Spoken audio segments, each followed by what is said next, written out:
என் மகனே வார்த்தைகளை அப்படி கவனிக்கணும். அப்படி கவனிங்க. வாழ்க்கைக்கு எந்த அற்புதம் வேணாலும் கர்த்தர் செய்ய முடியும்.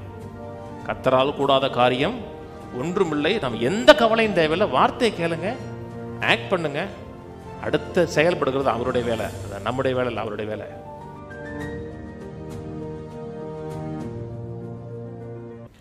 இக்கோனியா பட்டணத்திலே அவர்கள் இருவரும் யூதருடைய ஜெப ஆலயத்தில் பிரவேசித்து யூதர்களும் கிரேக்கர்களும் திரளான ஜனங்கள் விசுவாசிக்கத்தக்கதாக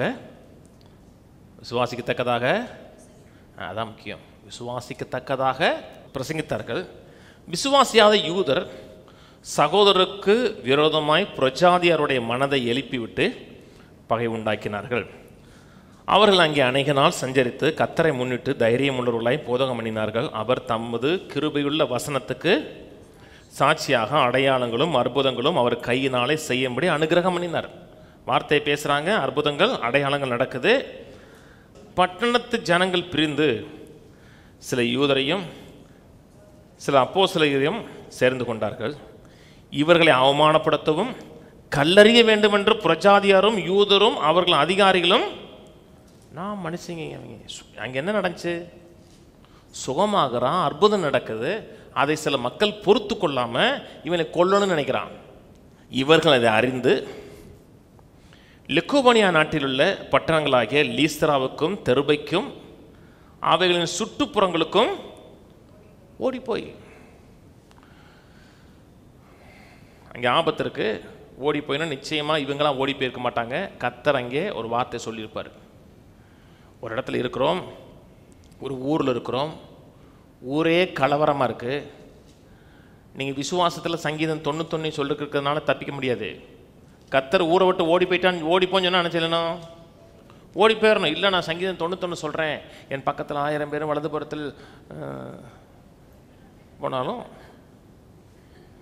கர்த்தர் சொல்கிறார், நீ இரு, உன்னை பாதுகாப்பன்னா அக்கினி மதுலாம் நிற்பார். அவர் விசுவாசங்கிறது எப்பன்னா கர்த்தர் சொல்றதை ஒபே பண்ணணும், அப்புறம் ஒபே பண்ணிட்டு செயல்படணும். 7ஆம் வசனம். அங்கே சுவிசேஷத்தை பிரசங்கம் பண்ணினார்கள்.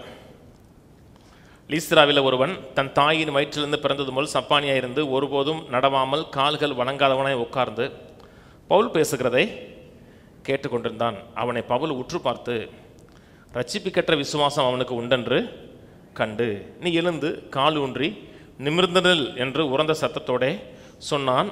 உடனே அவன் குதித்தெழுந்து நடந்தான். பவுல் செய்த ஜனங்கள் கண்டு, தேவர்கள் மனுஷரூபம் எடுத்து நம்மிடத்தில் இறங்கி வந்திருக்கிறார்கள் என்று லிக்கவோனியா பாஷைகளை சத்தமிட்டு சொல்லி, பவுல் இங்கே போகிறார், லீஸ்திராவில் பிரசங்கம் பண்ணுறாரு. அங்கே சுவிசேஷத்தை என்ன பண்ணாங்க? சுவிசேஷம் என்ன? நற்செய்தி. பாவம் மன்னிப்பு மட்டும் கிடையாது, டோட்டல் பேக்கேஜ். கிறிஸ்துவின் சுவிசேஷத்தை குறித்து நான் வெட்கப்படேன். முன்பு யூதர்களும் பின்பு கிரேக்கர்களும் விசுவாசிக்கிறவன் எவனோ அவனுக்கு ரட்சிப்பு உண்டாவதற்கு சுவிசேஷம் தேவனுடைய பலன். இயேசு பாவத்தை மன்னிப்பார், பரலோகம் கொண்டு போவார்னா நிச்சயம் சுகமாக இருக்க மாட்டான். பாவத்தை மட்டுமல்ல, சாபத்தை மன்னித்திருக்கிறார், வியாதியை சுகமாக்கி இருக்கிறார், எல்லா அக்கிரமங்களையும் விடுதலையாக்கி இருக்கிறார். அந்த மனுஷனுக்கு போதிச்சிருக்கிறாரு. போதிச்சதை அவன் கேட்டுக்கிட்டான். கேட்டான் இங்கே சொல்லும் பொழுது இருக்க அந்த சொல்லுது இல்லைங்களா? அவன் பவுல் பேசுகிறதை கேட்டுக்கொண்டிருந்தான்ங்கிற வார்த்தை அந்த இம்பர்ஃபெக்ட் டென்ஸை சொல்லப்பட்டு கேட்டுக்கிட்டு இருந்தான்னா கேட்டுகிட்டே இருக்கான். முதல்ல வார்த்தை வருது. விசுவாசம் எப்படி வரும்? விசுவாசம் உள்ளத்தில் துளிர்க்கிறவரை கேட்கணும். கெஞ்சுறதுனால அற்புதம் நடக்காது. எவன் கெஞ்சுறானோ அவனுக்கு கூடாத காரியம் ஒன்றும் இல்லைன்னு சொல்லலை. எவ்வளவு முடிஞ்ச வரைக்கும் கெஞ்சு. விசுவாசிக்கிறவனுக்கு எல்லாம் கூடும். விசுவாசிக்கிறாங்க, அவனுக்கு ரட்சிப்பு ஏற்ற விசுவாசம் அவனுக்குள் உண்டென்று கண்டு. ரட்சிப்பு கேட்டனா சுகமாக்கக்கூடிய விசுவாசம் அவனுக்குள்ள இருக்குங்கிறதை பவுல் பார்க்குறாரு. இதே அறிஞ்சிருக்கிறாரு, ஆவியில் உணர்ந்திருக்கிறாரு. சுகமாயிட்டானா? இல்லை. 9ஆம் வசனத்தில் சுகமாகலை, 10ஆம் வசனம் தான் சுகமாகறான். 9ஆம் வசனத்தில் விசுவாசம் இருக்கு, அவனுக்கு சுகமாக்கக்கூடிய விசுவாசம் இருக்கா? இருக்கு. அவன் எழுந்து அன்னைக்கு நடக்கலை.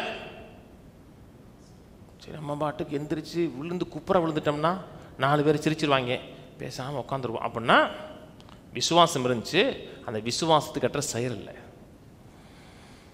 அப்புறம் தான் பவுல் சொல்றார், உலத்த சத்தத்தோடு நீ எழுந்து காலுண்டு நிமிர்ந்து நில்லென்று உரத்த சத்தத்தோடு சொல்றார். உரத்த சத்தத்தோட அவனுக்குள்ள விசுவாசம் இருக்கு.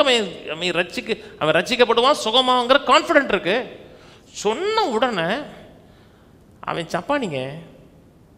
இது வரைக்கும் ஒரு நாள் கூட நடந்து கிடையாதுங்க. அவன் தாயின் கற்பத்திலிருந்து பிறந்தது முதல் சப்பானி.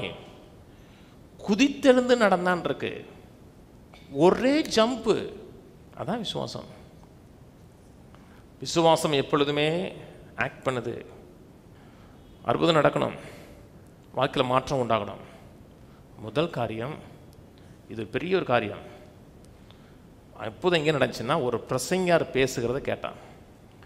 வானத்திலிருந்து சத்தம் வேணாங்க, உங்களுக்கு அற்புதம் நடக்கணுமா? கர்த்தர் உங்களுக்கு ஒரு பிரசங்கியார் வச்சிருக்கிறாரா? ஒரு மேய்ப்பன் வச்சிருக்காரு இல்லையா? அவர் பேசுறத கேளுங்க, கன்சிஸ்டண்டா கேளுங்க. கர்த்தர் உங்க இந்த மந்தைக்கு என்ன வேணுமோ அது என் மூலம் கட்டாயம் பேசுவார். கன்சிஸ்டா கேளுங்க. கர்த்தர் ஒரு இடத்த செயல்பட வைப்பார். இதை செய், இந்த வியாபாரத்தை செய், இதை பண்ணு, அதை பண்ணு சொல்லும் பொழுது நீங்க டிக் அடிங்க, அற்புதம் வெளியே வந்துடும். முதல்ல கேட்கணும். ரட்சிப்புக்கேற்ற விசுவாசம், செழிப்புக்கேற்ற விசுவாசம், சுகத்துக்கேற்ற விசுவாசம் உள்ள உண்டாகும். உண்டானதுக்கப்புறம் துணிஞ்சு ஆக்ட் பண்ணுங்க, அற்புதம் நடக்கும். அதுக்கு தேவனோட நல்ல நேரம் செலவழிக்கணும், வசனத்துக்கு முக்கியத்துவம் கொடுக்கணும். என் மகனே வார்த்தைகளை அப்படி கவனிக்கணும். அப்படி கவனிங்க, வாழ்க்கைக்கு எந்த அற்புதம் வேணாலும் கர்த்தர் செய்ய முடியும். கர்த்தரால் கூடாத காரியம் ஒன்றுமில்லை. நம்ம எந்த கவலையும் தேவையில்லை. வார்த்தையை கேளுங்க, ஆக்ட் பண்ணுங்க. அடுத்த செயல்படுகிறது அவருடைய வேலை, நம்முடைய வேலை இல்லை, அவருடைய வேலை. எந்த அற்புதத்தை எந்த விதத்தில் செய்யணுமோ கர்த்தர் கட்டாயம் செய்வார். நம்மை ஒரு நாளும் வெட்கப்படுத்த மாட்டார்.